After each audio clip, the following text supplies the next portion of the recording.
In this video, we will understand different multi-layered blended finance fund structures. So let's say what happens in a multi-layered blended finance fund structure. So this is, let's say, an example where the multiple layers were used to create a blended finance structure. So the first layer is a first loss layer. Again, as we discussed, could be in a form of concessional capital. And what role it plays? Provides the initial cushion or for risk and absorb the early loss to protect other investors. It says that if there is certain level of loss, that's when we will bear it. And the source of such concessional capital for first loss layer could be the donors, DFIs, could be foundations, could be government-backed entities. And then the purpose is to de-risk projects, which enables private capital interaction by improving the risk-return profile. And the key concepts could be for the risk mitigation, could be guarantees, could be credit enhancements. Now let's look at the second layer, which is a mezzanine layer or a subordinated capital as well. So what it does is that it sits between the senior debt and equity and offers moderate risk and higher returns than debt.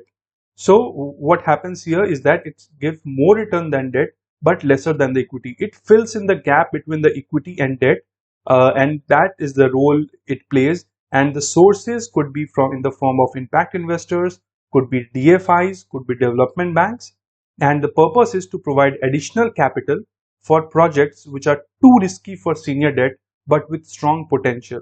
So for senior debt, for example, let's say some banks do not want to fund anything, right? So what they do is that then these projects go to those unconventional investors who are not a bank but they have a capacity to invest more because they are too risky but have a strong potential. So an impact investor might assess that and say, okay, we are ready to invest into it.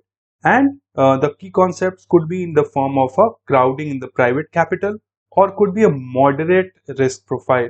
Then there is a senior layer, which is a non-concessional capital. Non-concessional means which is higher than the market rate or which is at least at the market rate. So it is the most secure tier and it is repaid first in case of default, and it offers stability and lower returns. Then the source could be in terms of private equity, could be commercial banks, could be institutional investors as well. So here what happens in non-concessional capitals also states in a project that there are some for-profit partners involved into this as well because they see a great potential. Now what happens because of that is that it could be also good for posturing as well, not only from the project perspective. So everyone says that if there is a very big investor which is known for only investing into for-profit, let's say projects, and they have invested here, so everybody believes that this, even for not-for-profit project, has some profit in a longer run, and that's when you will see that more capital will flow. So not only the how much someone is investing in this project, who all are investing in this project is as much important. So hence those things are also taken care of before creating a blended finance fund structure. And then these senior layers provides the stable funding on market-based terms, ensures financial stability, and could be in the part of a capital stack. And as we discussed, provides a financial sustainability to the entire project and also a lot of support and lot of interest to the other private sector players. This is the riskiest layer because it has a high potential to default or to get impacted as well, but it also has a highest level of return. As we know, there is a return and risk proportion as well. The higher the risk, the higher the profit.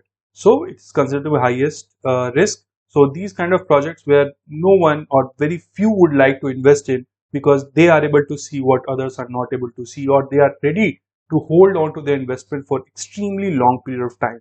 So here, and there could be a chance that this project might also fail, but then there are certain investors who want to see the long term or a very high return, and hence they invest in these kind of projects. So these kind of funding could be in the form of private equity, venture capital, and mission driven investor. Someone also says that, okay, let it fail, doesn't matter, I have funds, I want to invest into this even though I don't earn a return, which is okay. So there could be two extremes of it. Either someone is extremely mission driven, that they are not looking for the financial return, or they are someone who are extremely looking for the financial return and they believe that if this project gets successful, they will earn extreme amount of money. So these are two extremes, and hence those kind of projects also get funded. And the purpose is to take on significant risk, enabling scalability and long-term impact. And it could be in the form of a blended returns, and it has a double bottom line results as well.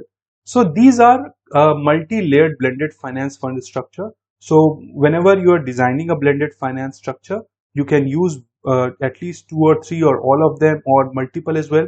But the idea is that if you blend a lot of things, each stakeholders you have to manage as well, and each stakeholder will have a different kind of expectations. So it's better to optimize the funding, not maximize the funders. So that will be the best way through which you can create the optimum blended finance structure. So that's all on the multi-layered blended finance fund structure. See you in the next video. Till the time, take care and see you there. Thank you.